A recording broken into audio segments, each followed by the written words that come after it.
Hey guys, Tanner here from Premier Arts, bringing you today's activity for the Premier Arts Virtual Academy.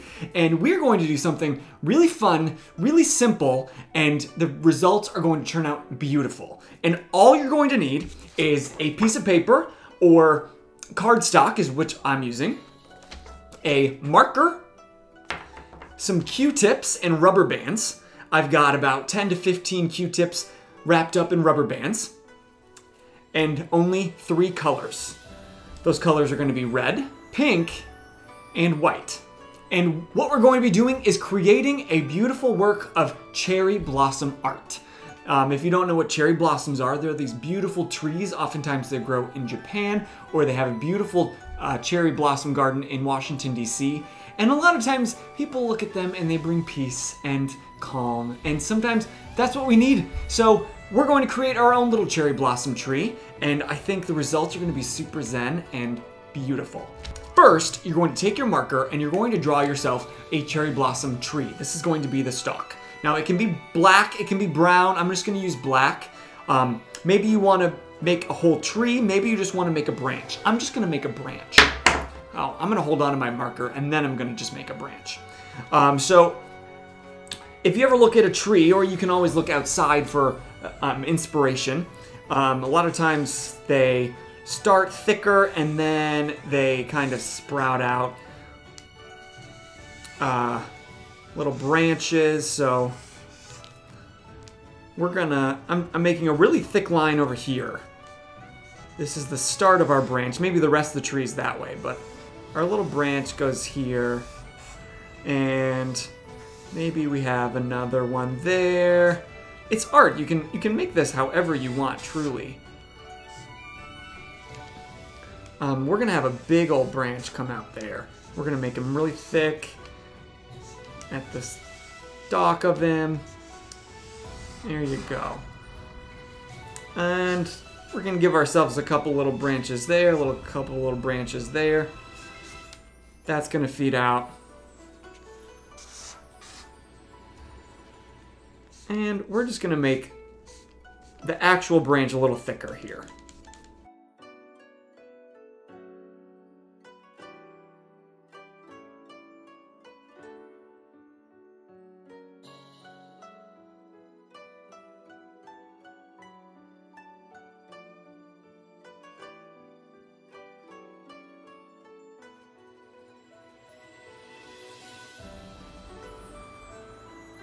Alright, so here we've got our stalk, or our branch, or our tree, whatever you want to make. And that's all you need your marker for now. Then you're going to pick up these Q-tips. You don't even need a brush for this activity. It's super fun. All you need is some Q-tips, which you might have lying around. You need, again, like 10 to 15 wrapped in a rubber band. And first, you're going to take your darker color red.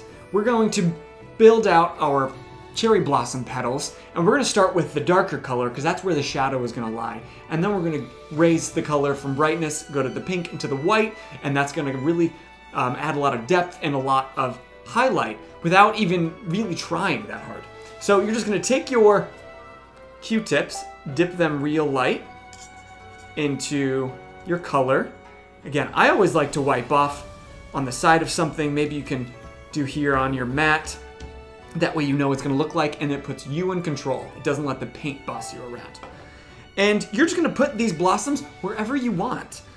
They might lie the end of the branches.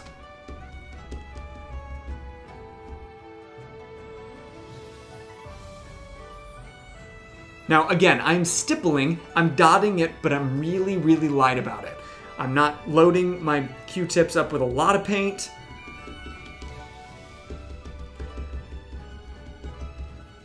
And I'm being really light, especially during those first couple hits, because we don't want the paint to get away from us.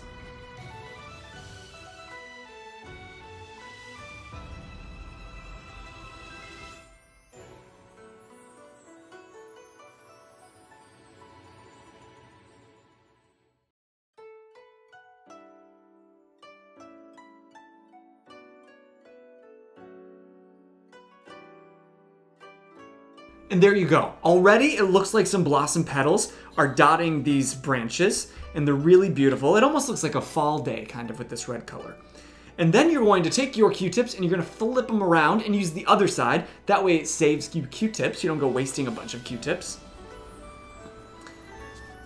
And you're going to hit it with the next color. Now you might need to give it a minute to let it dry, let that red dry so you don't go mixing a lot of your pinks and your reds. Or maybe it does mix and it looks kind of cool. Either way, I'm going to leave it up to you. If you don't want to wait, you know what to do. Grab that hair dryer and get that thing dry so you don't have to waste any time and get right to the fun.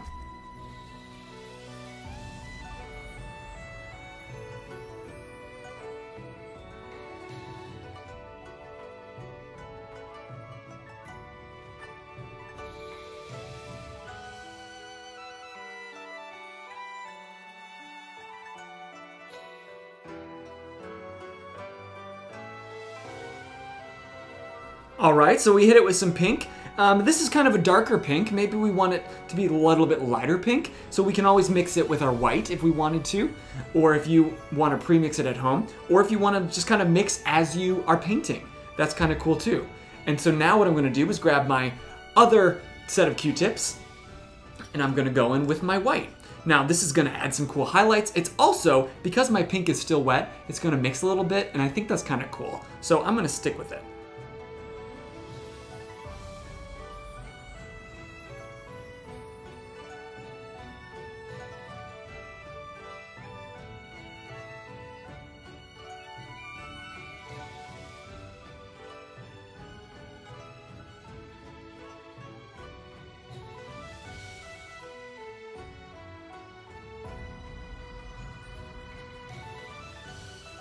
And the cool thing about art is even when you think you're done, if you don't like what's there, you can always go back and you can fix it. I think I'd like a little more pink. The white kind of took some of that pink out, so I'm gonna go back and I'm gonna add a little bit more pink in. And I'm gonna hurry before it dries, so that way we can get that light pink and that nice mixture of color.